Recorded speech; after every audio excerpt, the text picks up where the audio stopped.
voulons te rendre gloire et honneur, notre Père et notre Dieu, pour ta fidélité encore grande et merveilleuse. Nous voulons encore une fois de plus te témoigner tout notre amour pour toi, le saint, le vrai, toi qui donnes la vie et toi qui sais de quoi nous sommes faits. Nous voulons nous approcher de toi, car c'est de ça qu'il s'agit. Nous approcher de toi avec nos faiblesses, nous approcher de toi avec nos lacunes, nous approcher de toi avec nos fardeaux, pour que tu puisses nous rendre forts et tu puisses nous décharger. Nous voulons, Seigneur, te toucher, mais nous voulons aussi pour d'autres que tu nous touches. Et nous voulons nous attendre à toi, nous tous. Je prie pour que, Seigneur, l'atmosphère soit une atmosphère d'impact, de gloire pour ton Seigneur. Ton peuple est là. Personne, Seigneur, n'est à la hauteur de ce que tu peux faire et de ce que tu peux accomplir dans notre vie. Toi seul sais tout. C'est pour toi que ce peuple est là.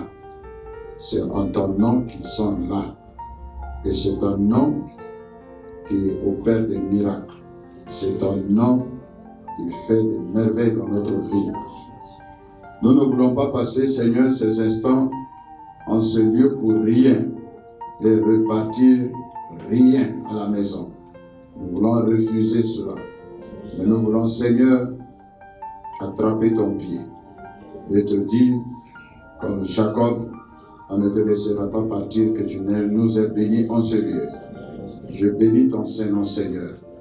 Je prie dans le nom de Jésus que les témoins du plateau puissent reconnaître que Jésus-Christ règne au nom de Jésus. Je prie pour que, Seigneur, les démons, les mystiques et les forces de puissance des ténèbres en ce lieu reconnaissent la souveraineté de Jésus-Christ de Nazareth. C'est pourquoi en ton nom, Seigneur, nous marchons sur les principautés, sur les autorités, sur toute la puissance de l'ennemi. Et nous prions dans le nom de Jésus-Christ de Nazareth que les maladies, que les œuvres des ténèbres capitulent maintenant dans le nom de Jésus-Christ. Nous prions, Seigneur, que chaque circonstance, chaque événement, chaque situation entende la voix du Seigneur. En ce nom, Seigneur, le nom de Jésus-Christ qui est au-dessus de tout nom. Nous te prions, Seigneur, s'il te plaît, de révéler encore ta nature et ta personne en ce lieu. Merci, Seigneur, de toucher ton peuple, de toucher un frère, de toucher une sœur en ce lieu. Pour que Dieu Tout-Puissant, celui qui est venu vide, qu'il le reparte rempli de la grâce et de la présence de Dieu. Je te remercie pour ta fidélité. Oh Dieu, tu nous réserves des choses merveilleuses. Et nous voulons les expérimenter, afin qu'en repartant à la maison, nous puissions dire, Dieu nous a parlé, Dieu nous a touchés. À toi seul la louange et l'adoration. Sois béni pour ta parole, et sois béni pour la présence de ton peuple, au nom de Jésus. Amen. Amen. Amen. Amen. Est-ce qu'on peut acclamer la présence du Seigneur?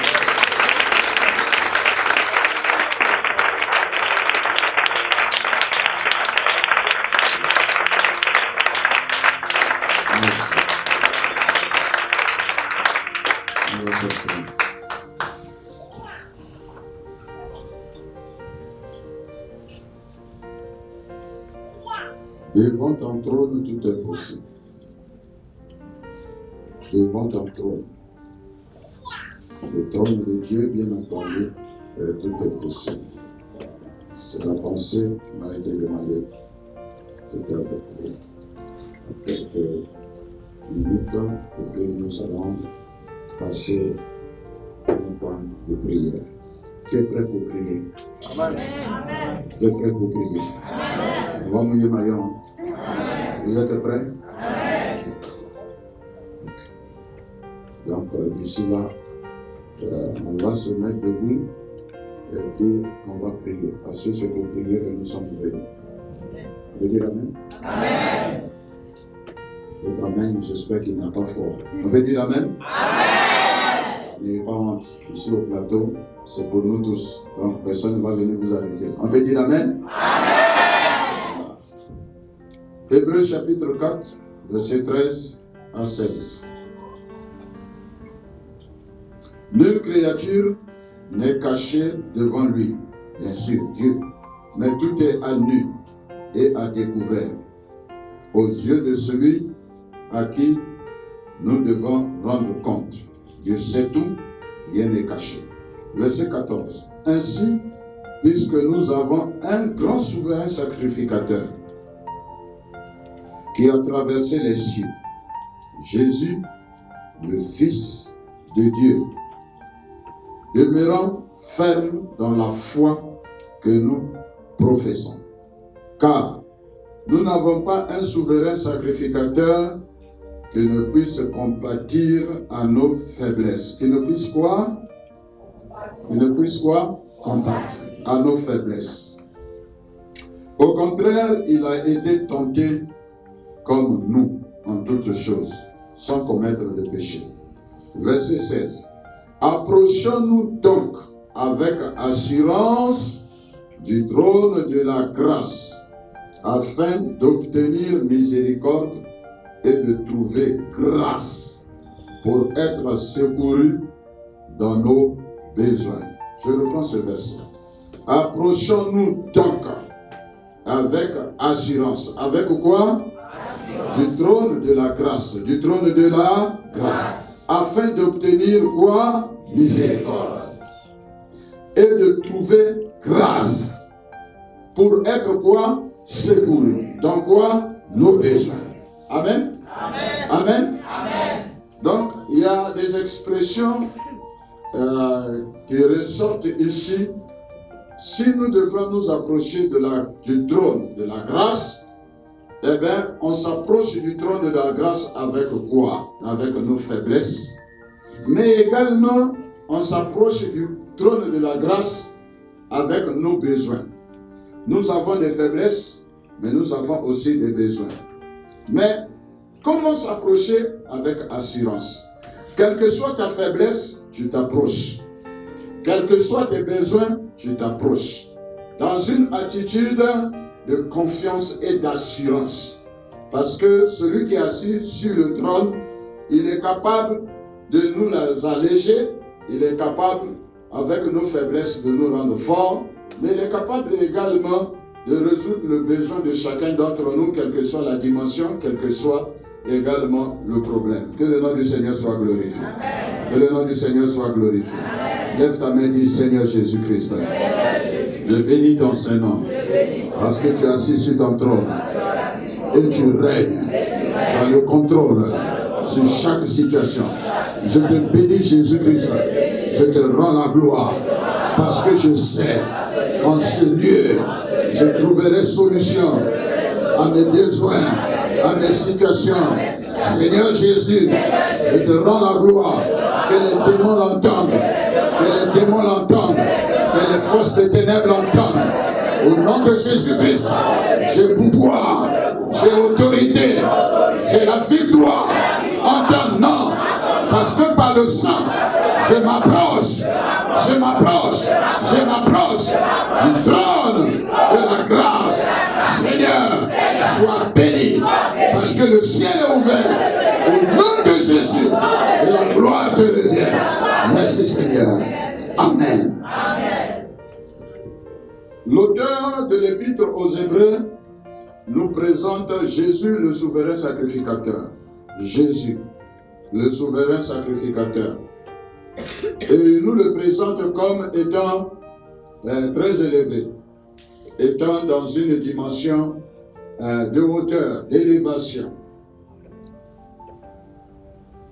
L'auteur veut encourager les chrétiens de son temps qui traversaient des moments difficiles, qui étaient aussi ballottés entre l'ancienne manière de vivre selon la loi et la nouvelle manière de vivre en Jésus-Christ de Nazareth. Et il veut rassurer et encourager tous ceux qui traversaient les épreuves, qui étaient un peu à un certain moment fatigués, Faut-il retourner dans le monde, dans le judaïsme? Faut-il retourner dans notre ancienne vie?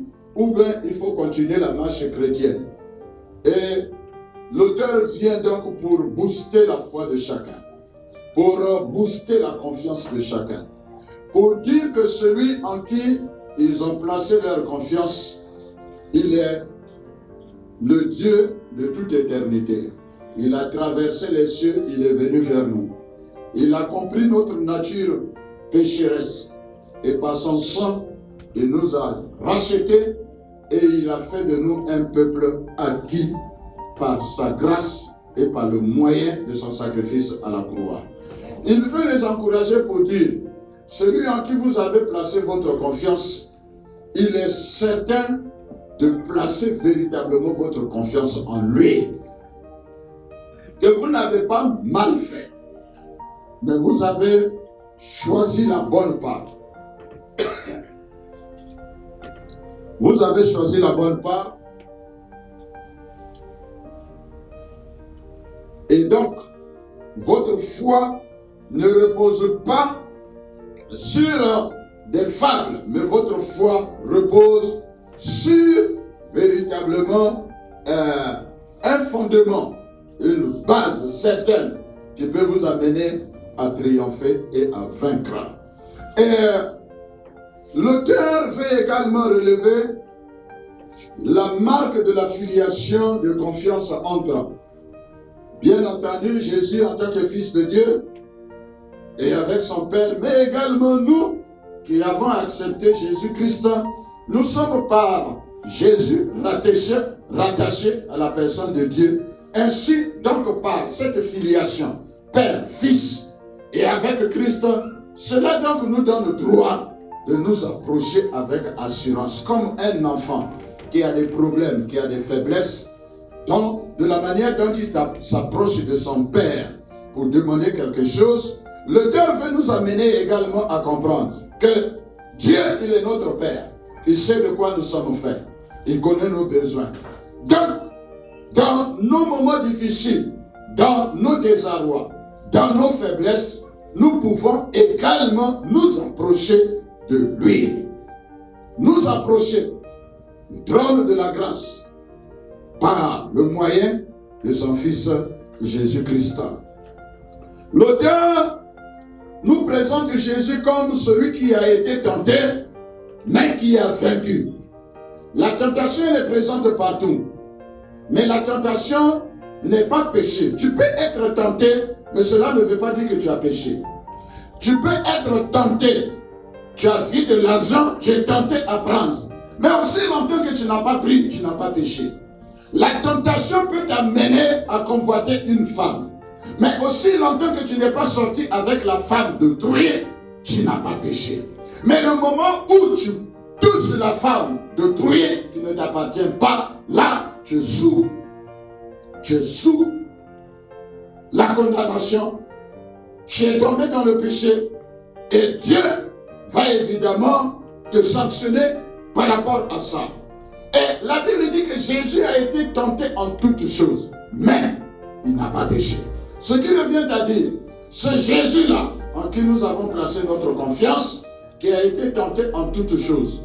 Lorsque nous également nous sommes tentés, nous pouvons nous approcher de lui pour nous dire, viens à notre secours et à notre faiblesse. Il sera prompt à venir, puisqu'il a vécu dans ce monde, dans la faiblesse humaine, dans toute la tentation possible, dans toute la faiblesse possible. Mais il a continué à honorer son Père, son Dieu, pour qui, bien entendu, il a accepté la mission de venir mourir pour chacun d'entre nous. Que le nom du Seigneur soit glorifié. Alors, donc, l'auteur veut nous encourager, nous tous, et je veux vous encourager aussi, parce que nous sommes tous dans la même barque. Nous traversons les mêmes situations et les mêmes épreuves. Mais la Bible dit de nous approcher de ce souverain sacrificateur qui est assis sur son trône. C'est le trône de la grâce pour obtenir miséricorde. Dans la grâce, il y a une source. Dans la grâce, il y a une source de secours. Dans la grâce, en son temps, Dieu envoie le secours à tous ceux qui traversent des moments difficiles. Bien-aimés frères et sœurs, c'était dans un premier temps pour nous amener à comprendre pourquoi l'auteur de l'Épître aux Hébreux nous amène évidemment à nous approcher du trône de la grâce. Parce que le trône de la grâce, il y a quelqu'un. Il y a quelqu'un qui est assis.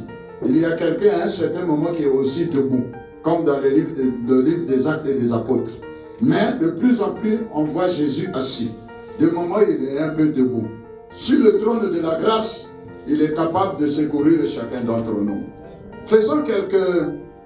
Voyons quelques définitions rapidement avant de passer à la prière. Le trône, c'est un siège. C'est un fauteuil. Bon, ici on a représenté un peu comme ça. Mais, avec l'image tel que ça a été pris.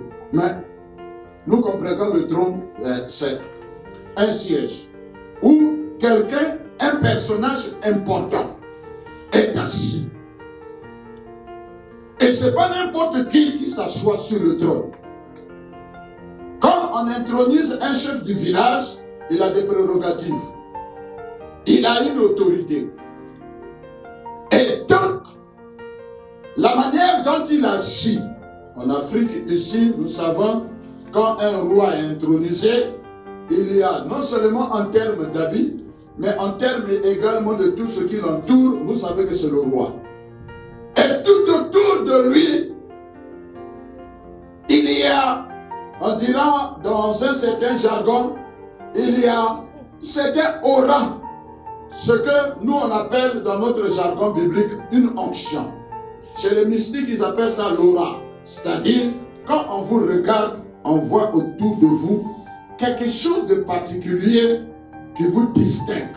Chez nous les chrétiens, quand on vous regarde, on voit l'onction qui vous entoure.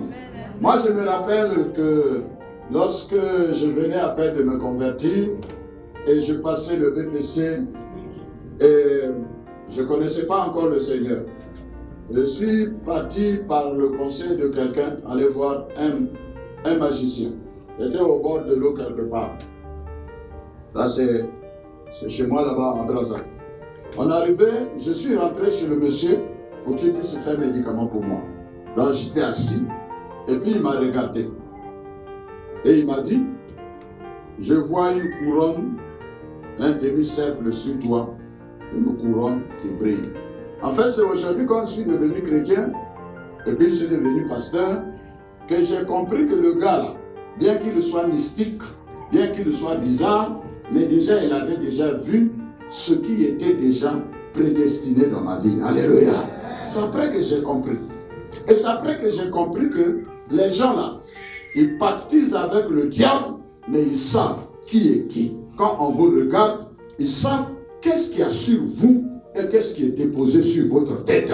C'est pourquoi, frère, ne marchez pas comme ça, comme des moutons sans propriétaire. Vous devrez marcher dans ce monde en étant connecté à Jésus-Christ de Nazareth. Alléluia. Oui, à Jésus-Christ de Nazareth. Tout de suite, j'étais en train de parler avec le pasteur et lui poser la question. Il dit, mais tu es d'où? Il m'a dit, non, je suis de Simatiale. J'ai dit, j'ai fait 8 ans à Korogo. Chez eux, on ne s'amuse pas. C'est-à-dire, si on doit te terminer tout de suite, il n'y a pas à faire de midi à 14h. Ils ont ce qu'ils appellent là-bas fusil. Leur fusil là, quand ils se font tout, je n'ai pas vu fusil, hein, mais il a fini avec toi. Chez eux, quand tu vas évangéliser, tu parles de Jésus avec la personne. Il va te dire, fais pour toi, et puis moi aussi je vais faire pour toi. C'est codé, hein.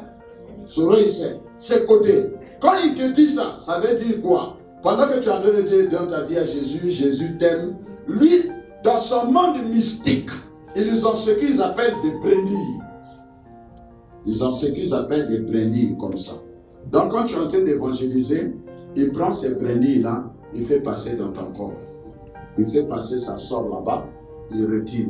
Ça sort là-bas. S'il voit que tu es zéro, il va laisser les brindilles dans ton corps et puis tu vas à la maison. Tu vas dormir, demain tu te réveilles. Il a fini avec vous. Pour parler comme Abidjan. Mais quand il fait passer, que ça ne traverse pas, quand il fait passer que ça ne traverse pas, il va te dire, bon, on va parler une autre fois. Parce qu'il sait que quand il fait passer, il y a le sang de Jésus-Christ de Nazareth sur toi.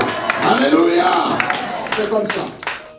Donc, il y a cette présence, cette onction qui nous distingue, cette onction qui nous précède, cette onction qui nous marque, cette onction qui est le témoignage de la présence de Dieu en nous, qui nous donne, bien entendu, de traverser des moments difficiles. Même là où on dit, tu ne peux pas passer, mais toi, avec Jésus-Christ, tu es capable de passer. Gloire à Dieu.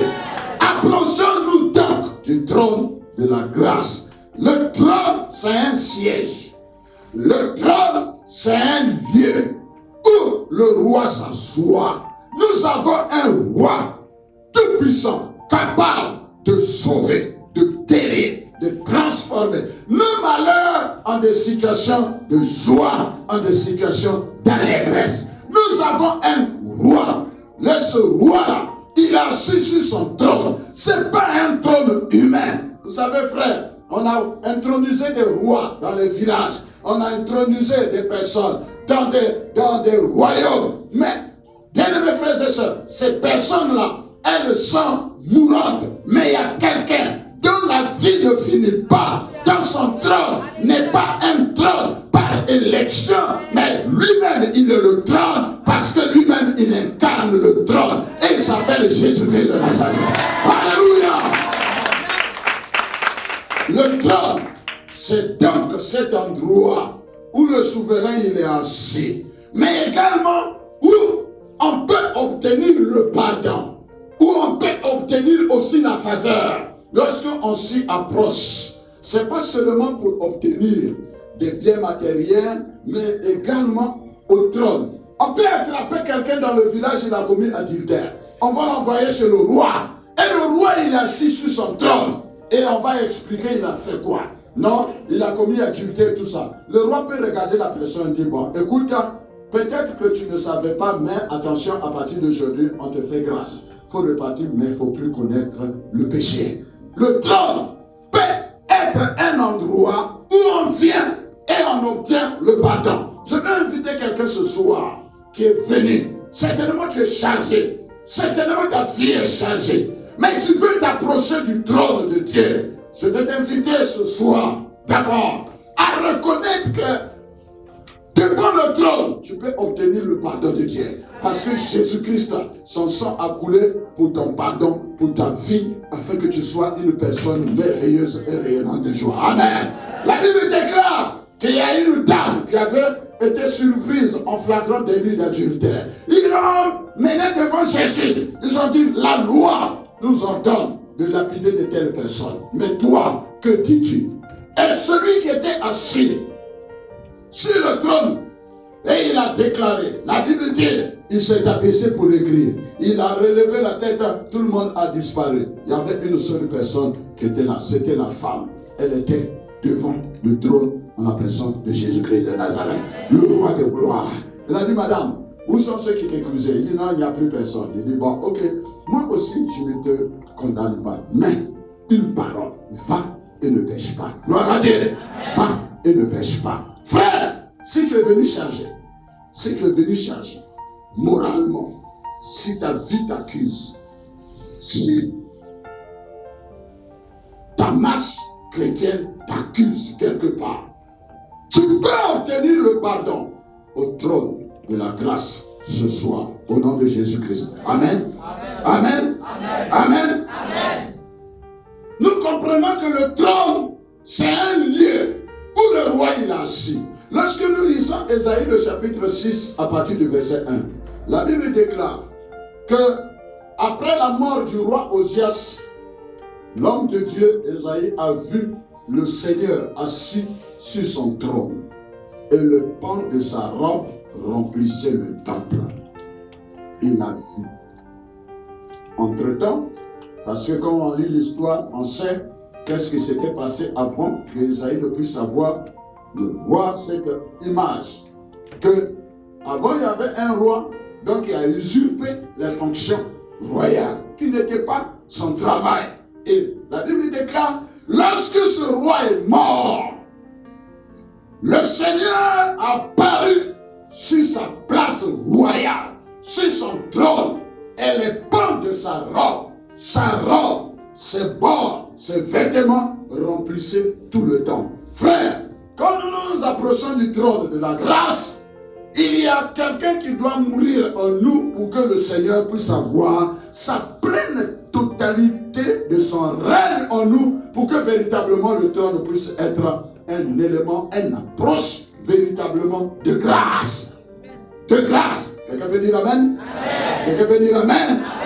Oui, le trône. Dieu règne et il siège sur le trône. Bien-aimés frères et sœurs, le trône, donc, c'est un endroit où on obtient miséricorde.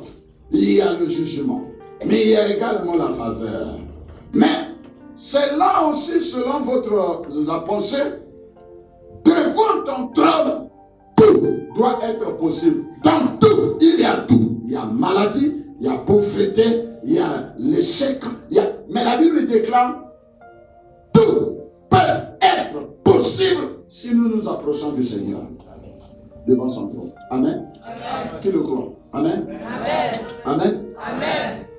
Et un homme de Dieu, on était en train d'échanger, me disait, en fait, le problème de nous les chrétiens, et j'ai compris quand même aussi, on prierait moins si on obéissait à la parole de Dieu. On prierait moins si on obéissait à la parole de Dieu.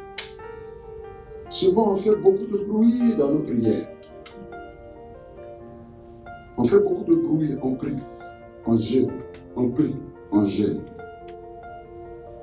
Mais en fait, si on obéissait à la parole de Dieu, on prierait moins, on prierait petit. Si on obéissait. Si on vivait la parole de Dieu, on prierait moins. On ne verrait même pas des karatékas même à l'église. Oh, il y a des moments où chacun forme un coup de poing. Voilà. Non. La situation qui est là, c'est pas physique, c'est spirituel. Alléluia. Alléluia. C'est spirituel. Si on obéissait à la parole du Seigneur, on prierait moins. Le trône, on peut s'approcher du trône pour obtenir le pardon. Tout est possible lorsqu'on s'approche du trône. Tout est possible. Le pardon est possible. La guérison est possible. Nous avons parlé de la dame qui perdait, plutôt d'Ésaïe qui a vu le pan et la robe qui remplissaient la maison, le lieu où était le Seigneur. Mais quand nous lisons les évangiles, nous avons une dame qui, elle a fait l'expérience de toucher le pan, la robe de Jésus, qui s'est approchée. Et en s'approchant, elle a osé toucher. Et en osant toucher, elle a été guérie. Gloire à Dieu. Gloire à Dieu. Tu peux oser t'approcher et oser toucher aussi le pan, la robe de Jésus. Ici, c'est l'expérience de la foi. La foi saisit l'invisible. Vous savez, tout ce que nous vivons sur le plan spirituel et sur le plan physique est d'abord spirituel. Quand vous arrivez à contrôler le spirituel, c'est facile de gérer le physique. L'habitude de Jésus, c'était que chaque matin, quand il se lève, il s'en va prier. Très tôt matin, il prie. Quand il prie, il finit de prier. Quand il descend dans la foule, il ne fait que guérir les gens. Il enseigne et guérit les gens. Mais d'où lui venait sa force? Sa force lui venait d'abord de la prière. Malheureusement, nous, en tant que chrétiens, on est tellement pris par les activités, souvent même la prière matinale, elle est très lapidaire. On court encore des embouteillages, on court pour ne pas être en retard. Mais en principe, on doit défoncer l'aurore à un certain moment. Si tu dois être au travail à 7 heures, il faut te lever à 5 heures. Il faut que tu aies au moins 30 minutes, en tout cas, c'est le minimum de prière. Mais combien d'entre nous prenons assez de temps dans la prière avant de partir? Or, c'est là que Dieu nous parle. C'est là que Dieu nous parle. Ne voyez pas le trône comme étant très loin. Mais voyez le trône comme chaque rencontre de l'enfant de Dieu dans la présence de son Père. Quand tu parles avec Dieu, quand tu t'agenouilles, même quand tu es dans un restaurant, tu es en train d'établir une relation entre toi et le divin. Quand le repas est là, il est servi dans un restaurant. Même si tu n'as pas fermé les yeux, mais quand tu regardes le repas et que tu es en relation avec ton Père, tu dis Seigneur, bénis ce repas, sanctifie-le. Tu es en relation, tu établis un autel, mais tu établis également le trône de Dieu en ce lieu. Tu es en train de parler avec Dieu et Dieu est présent.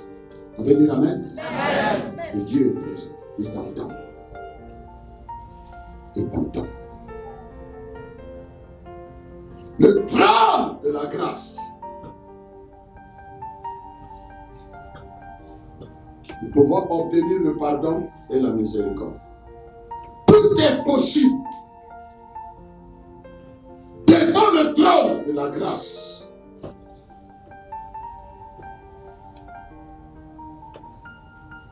Tout est possible.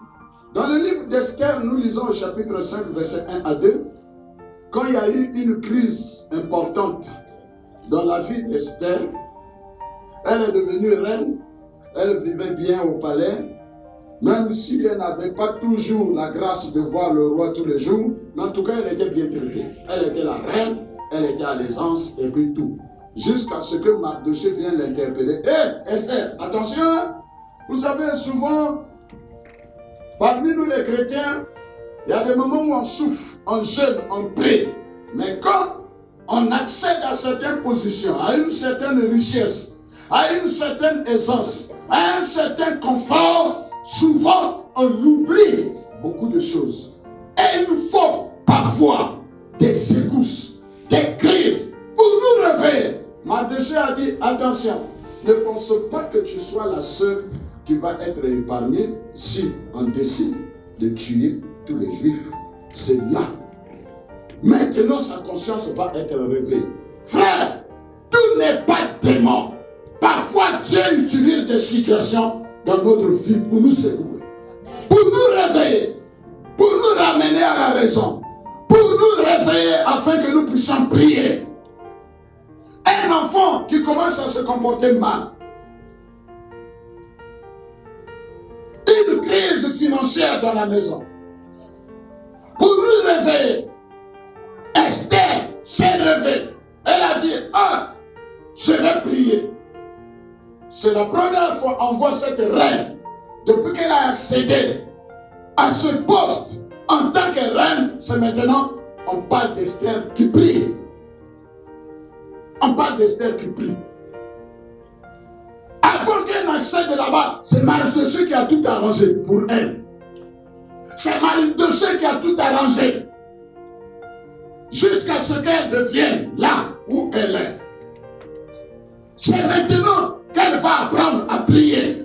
Parce qu'il y a crise. Quand on lui a parlé de mort,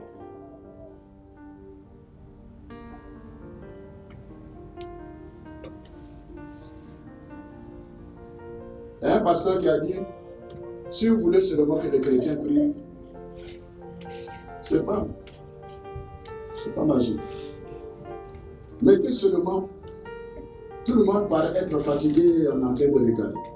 Mais tout de suite, si je dis seulement, frère, j'ai prié, mais je vois cercueil, qui va rester? Bon. Cercueil, là. Levez-vous, on va prier. Vous allez voir, il n'y a pas un qui va s'asseoir. Même enfant, il va se lever. Réveille-toi. On a peur de la mort. Malheureusement, quand on donne de tels sujets, c'est là que tout le monde se réveille. Pourquoi on a peur de la mort? Jésus-Christ, il est resté sur son trône, il a déjà fini avec la mort. Amen. Amen. Amen. Amen. Mais c'est là que tout le monde d'autres font contre le mur. Non, démon là, c'est pas mur. Démon, il est esprit. Alléluia. Alléluia. Il y a des crises. Quand elle s'est levée, la Bible dit 3 jours de prière, de jeûne après, elle a dit, j'irai voir le roi.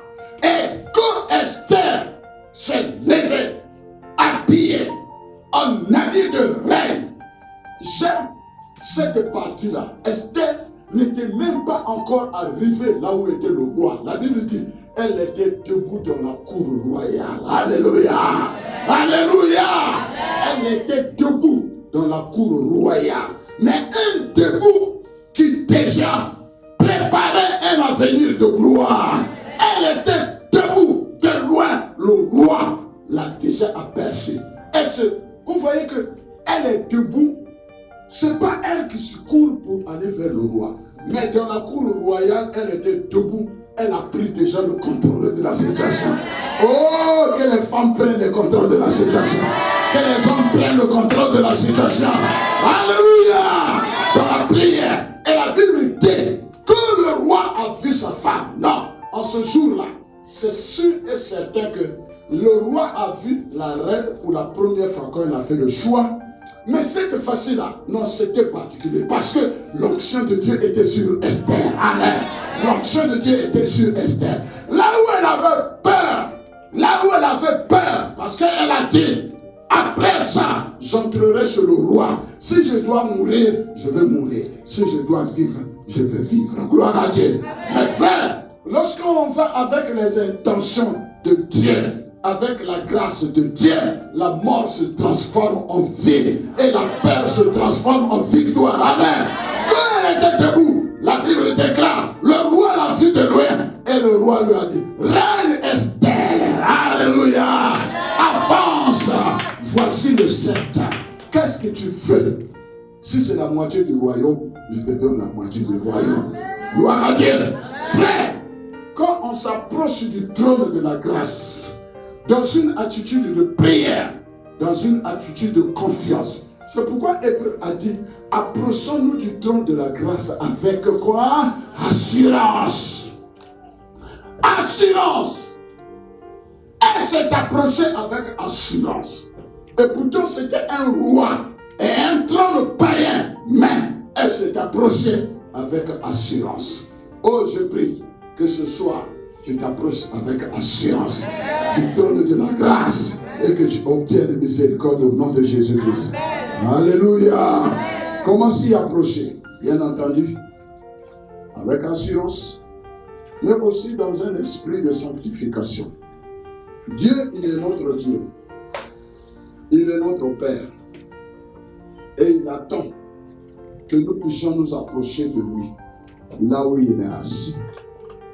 Et que nous puissions lui parler, lui exprimer ce qui est dans notre cœur. Souvent, c'est le diable qui nous dit, hey, telle que ta vie, elle se présente, Dieu ne t'écoutera même pas. Tel que tu es avec tes faiblesses, avec ton niveau, tu ne parles même pas bon français, Dieu ne va pas t'écouter. Dieu n'a pas besoin de notre gros français, Dieu il a besoin seulement de notre état de cœur. Tel que nous sommes, lui parler et il va entendre. Gloire à Dieu. Approche-toi.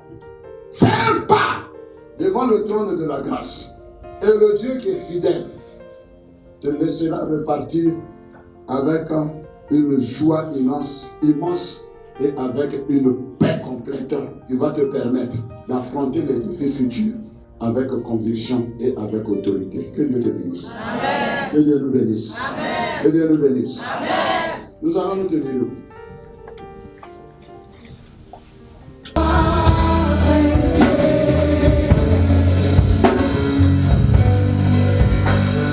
Je vois le roi.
Nous allons faire quelque chose dans un premier temps.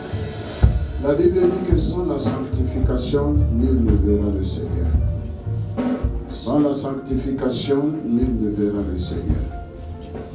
Oh, permettez, on n'a pas trop l'habitude aux assemblées de Dieu, mais on va se mettre à genoux. On va se mettre à genoux. On va se mettre à genoux. Nous approcher du trône de la grâce à genoux pour implorer la grâce de Dieu parce que nous ne voulons pas sortir de ce lieu tel que nous sommes entrés. Il y a des lourds fardeaux, il y a des situations qui doivent être décomptées ce soir avant de sortir d'ici. Tu vas prier le Seigneur dans le secret et chacun va le faire sans exception. Nous tous, moi-même, nous allons demander au Seigneur d'avoir pitié de nous pour que ce rassemblement ne soit pas un rassemblement humain comme toutes les autres fois, mais qu'il y ait une particularité ce soir en ce lieu. Nous allons prier ensemble le Seigneur. D'abord pour nos vies, implorant la grâce de Dieu. Je vais te demander pardon, Seigneur, pour ma vie. Je vais te prier, Seigneur. Le sang de Jésus-Christ me purifie, Seigneur, de tout péché, de toute iniquité. Tu vois mes pensées, Seigneur, qui ne sont pas correctes, mes pensées sales. Je prie, Seigneur, pour mes regards. Je prie, Seigneur, pour tout ce que je vois, j'entends, je médite. Tu vois, Seigneur, les calomnies. Tu vois également, oh, les rejets. Tu vois également l'indifférence parfois. Seigneur, au besoin et à la souffrance, Seigneur, de ce que tu mets sur mon chemin. Je vais te demander pardon. Je te demande pardon, Seigneur, pour ma fierté, mon orgueil. Je te demande pardon, Seigneur, pour Dieu Tout-Puissant, ma vie de suffisance. Je te demande pardon. Oh Dieu, manque d'obéissance à ta voix et à ta parole. Je te prie, Seigneur, que tu me purifies de tout péché. Je te prie, Seigneur, qu'en ce soir, au nom de Jésus-Christ de Nazareth, que ton sang qui a coulé à la croix puisse me laver, puisse me purifier de tout péché, de toute iniquité. Oh Seigneur, j'ai besoin de ta grâce, j'ai besoin, Seigneur, de ton pardon. En ce lieu, Seigneur, je te prie que ta grâce soit sur ma vie. J'implore ton pardon au nom de Jésus-Christ pour mon épouse, pour mes enfants, pour mes collaborateurs à l'église, Seigneur, pour mes amis. Oh Dieu, je te demande pardon au nom de Jésus-Christ pour la mauvaise gestion, parfois, Seigneur, de ma vie conjugale. Oh Dieu, la gestion de mes enfants, la gestion de ma maison, la gestion de l'église. Seigneur, là où je n'ai pas été à la hauteur, je te demande pardon au nom de Jésus-Christ pour toutes les grâces parfois, Seigneur, que tu me donnes et que je gaspille. Seigneur, je te prie que le sang de Jésus-Christ me purifie de tout péché, de toute iniquité, au nom de Jésus-Christ de Nazareth. Là où, Seigneur, parfois, nous nous sommes rassemblés pour critiquer, pour parler mal des autres. Oh Dieu, oublions nos faiblesses, oublions, Seigneur, nous-mêmes que nous sommes, oh Dieu, du lot de ceux qu'on critique. Je te demande pardon au nom de Jésus-Christ de Nazareth. Je te demande pardon, Seigneur, pour tout ce qui est dans mon cœur, pour tout ce qui est dans mon esprit, pour tous ceux qui ne te confessent pas. Oh Dieu Tout-Puissant, ma pauvreté spirituelle, au nom de Jésus, mon aveuglement spirituel, je t'apporte, Seigneur, toutes choses que par le sang de Jésus-Christ de Nazareth, que j'obtienne le pardon, par ta grâce, au nom puissant de Jésus-Christ de Nazareth. Aie pitié, Seigneur, de ma lenteur, de ma nonchalance, oh Dieu, afin que par le Saint-Esprit, je puisse véritablement m'approcher du trône de la grâce en ce soir, avec conviction, avec assurance, Seigneur, que tout ce qui peut me disqualifier, que tout ce qui peut m'empêcher d'ouvrir la bouche devant toi, je t'en supplie, Père éternel, comme le sacrificateur Josué, Seigneur, se tenant devant toi avec les habits sales. Seigneur, je te prie que mon iniquité soit enlevée. Oh Dieu Tout-Puissant, que les habits sales que mes habits sales soient enlevés et que le sang de Jésus-Christ de Nazareth, Seigneur Dieu Tout-Puissant, puisse me laver. Là où le diable met le doigt dans mon cœur et dans ma vie, là où le diable, Seigneur, met le doigt, Seigneur, dans mon cœur et dans ma vie, je prie pour que, Seigneur, qu'il n'ait aucun droit dans ma vie, qu'il n'ait aucun droit, mais qu'au contraire, toi tu puisses avoir le droit dans ma pensée, dans ma vie, dans mon comportement, dans ma vie spirituelle, dans ma vie sociale, dans ma vie, Seigneur, oh Dieu familial, je t'apporte mon cœur par le Saint-Esprit, que le sang de Jésus-Christ de Nazareth me purifie de tout péché, me purifie de toute iniquité, par le sang de Jésus-Christ, je t'en supplie, Père éternel, que ta grâce, que ta fidélité me sauve et me délivre. À toi seul la louange et l'adoration. Merci Seigneur. Gloire à ton Saint-Nom au nom de Jésus. Merci Seigneur. Crucifié, seul abandonné, tu as souffert, méprisé, rejeté, tel une rose, foulé par nos pieds. Tu m'as sauvé, tu m'as aimé, par-dessus tout. Oh, crucifié, seul abandonné,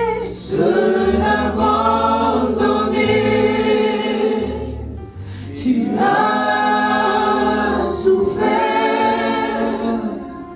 méprisé, rejeté, telle une rose, foulée par nos pieds. Tu m'as sauvé, tu m'as aimé, par-dessus tout, au-dessus des puissances, au-dessus des rois,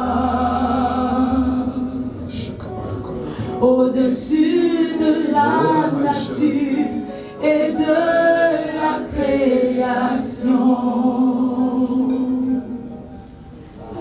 au-dessus de tout, les voix de ton message.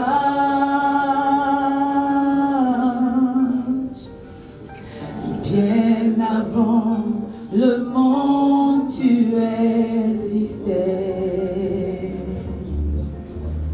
Merci Seigneur. Merci Seigneur. Nous allons faire une prière. Dieu me met à cœur. Dieu me met à cœur que nous puissions demander pardon pour le comportement de certains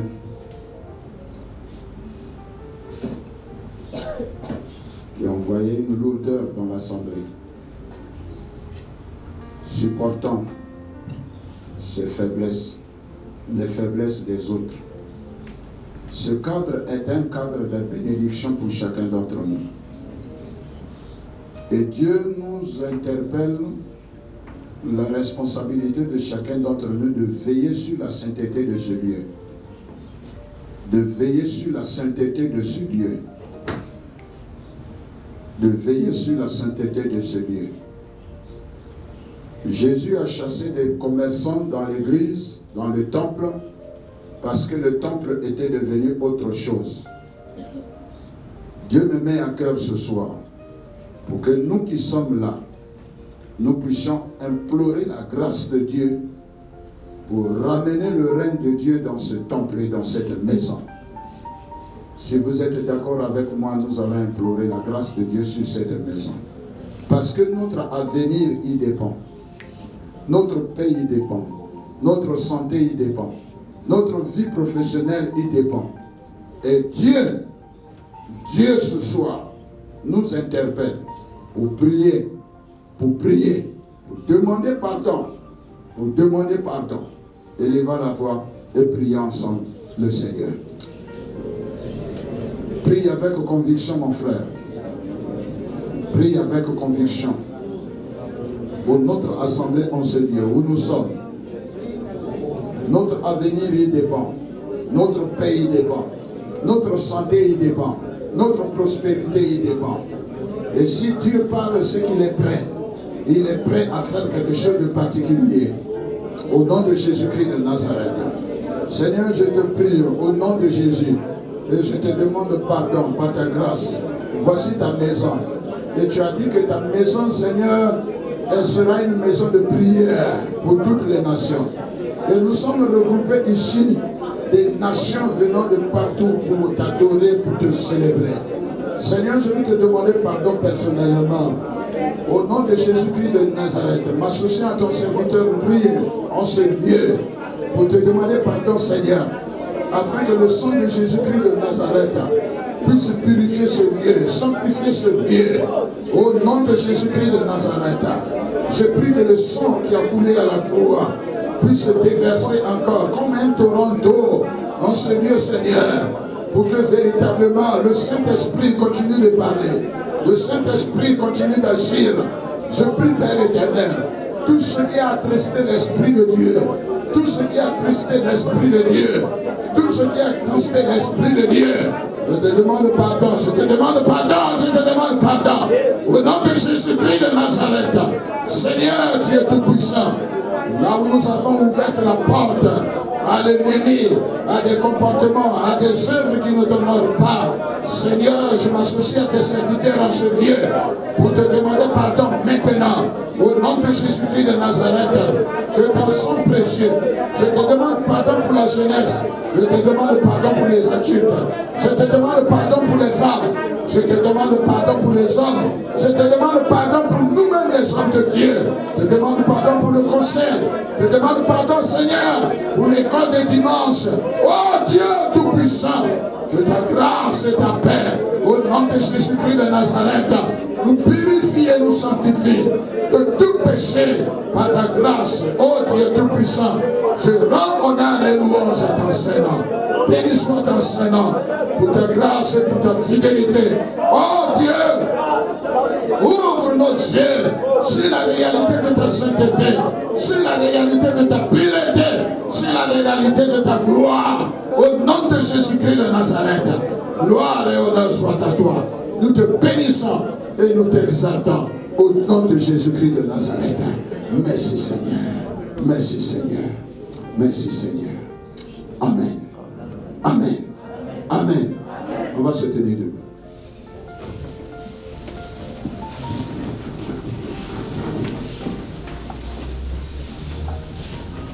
On va se tenir debout. On va se prendre les mains déshabillées avant de vous dire quelque chose. Comme ça, déshabillé, face à face, comme ça, déshabillé.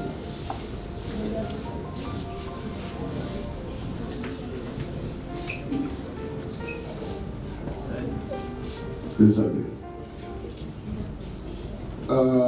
Ça fait la deuxième fois que je viens prêcher ici. Mais aujourd'hui, je vais le dire. Chaque fois quand je rentre là-bas, il y a une atmosphère de lourdeur souvent que je rencontre dans cette assemblée. Ça fait que même quand je prends la parole, il y a une lourdeur que ce n'est pas normal. C'est pas normal. Là où 2 ou 3 sont assemblés, Jésus est présent. Amen. Amen. Amen. Amen. Donc, s'il y a quelqu'un qui envoie la lourdeur, nous allons prier ce soir pour que Dieu lui-même puisse faire le tri. Dans un certain moment de la vie chrétienne, il n'y a plus de sentiments.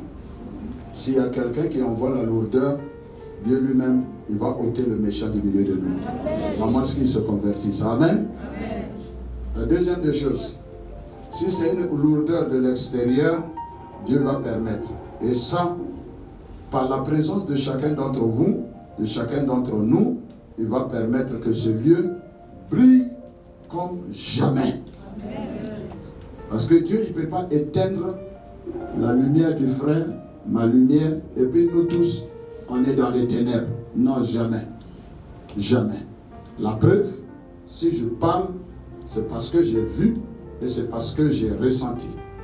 Et donc, nous tous, comme a dit un pasteur, si un pasteur il est faux et qu'il prêche dans 2, 3 églises assemblées de Dieu sans qu'on puisse le dénoncer, c'est que nous-mêmes, en tant que chrétiens, on a un problème.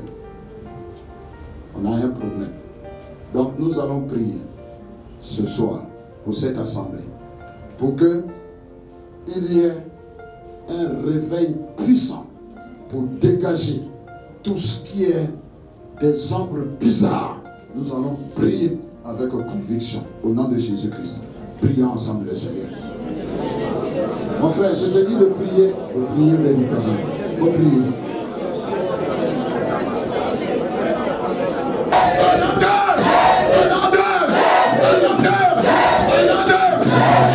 Jésus.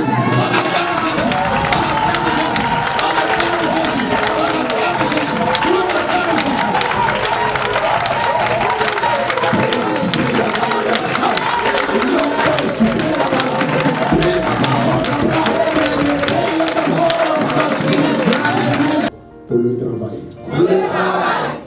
Que toute malédiction attachée à mes mains soit vaincue. Oh, avec conviction. Soit vaincue. Seigneur. Que ton sang purifie mes mains. Purifie mes mains. Et que tout ce que mes mains trouvent à faire soit béni de Dieu. Soit béni de Dieu. Soit béni de Dieu. Oh Seigneur. J'appelle la bénédiction sur ma vie, sur ma maison, sur mes activités. On élève les mains. Oh la vache, oh les chèvres. Lina,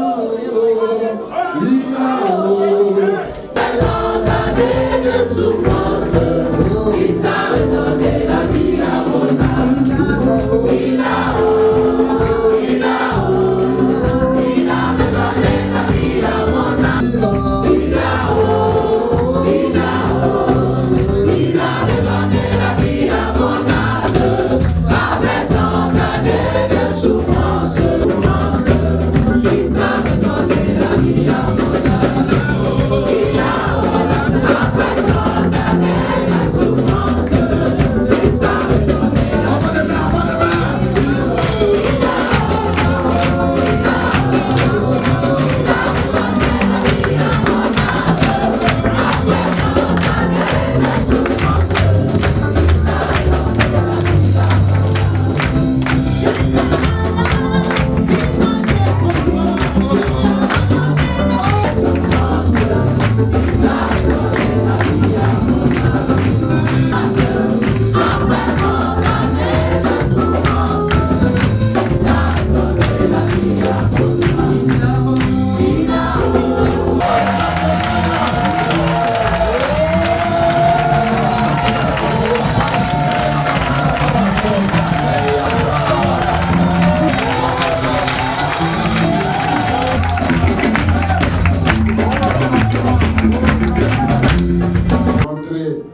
Avec au Seigneur l'atmosphère lourde, ténébreuse, mais Seigneur, il t'a plu de visiter ton peuple d'une manière particulière. Béni soit ton Seigneur, Seigneur, de rallumer la flamme de chacun d'entre nous.